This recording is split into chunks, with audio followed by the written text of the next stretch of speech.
কোটি মানুষকে চোখের জলে ভাসিয়ে চলে গেলেন বেগম খালেদা জিয়া। শোকে কাতর গোটা দেশ। কাল দুপুরে জানাজা শেষে রাষ্ট্রীয় মর্যাদায় স্বামীর পাশে হবে দাফন। আগামীকাল দুপুর 2টায়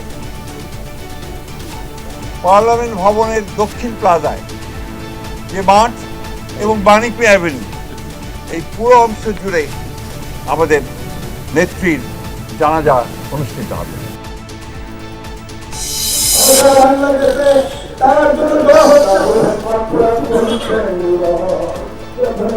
আমাদের রাজনীতির আনন্দ, আমাদের সবকিছু শেষ হয়ে গেল আজকে। গণতন্ত্রের মাকে হারিয়ে আমরা আজ স্তম্ভিত। তিনি শুধু আমাদের নেতা ছিলেন না, নেত্রী ছিলেন না, তিনি সারা বাংলাদেশের অভিভাবক ছিলেন। মহিয়সী রুহের মাগফেরাত কামনায় জেলায় জেলায় কোরআন খতম, দোয়া মাহফিল।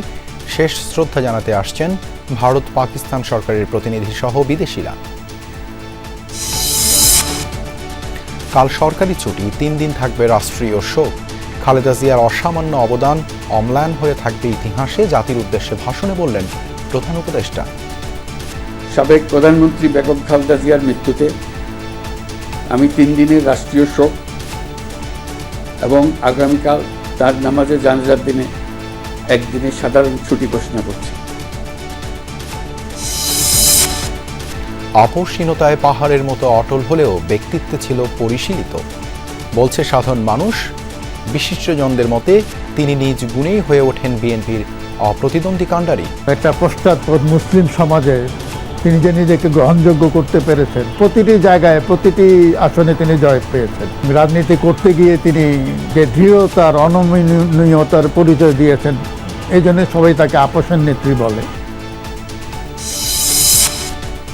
পুরনো কেন্দ্রীয় কারাগারেই শরীরে বাসা বাঁধে নানা রোগ ব্যাধি। অরফানেজ আর চ্যারিটেবল ট্রাস্ট মামলার প্রতিহিংসায় প্রায় 850 দিন কাটে নিঃসঙ্গতায়।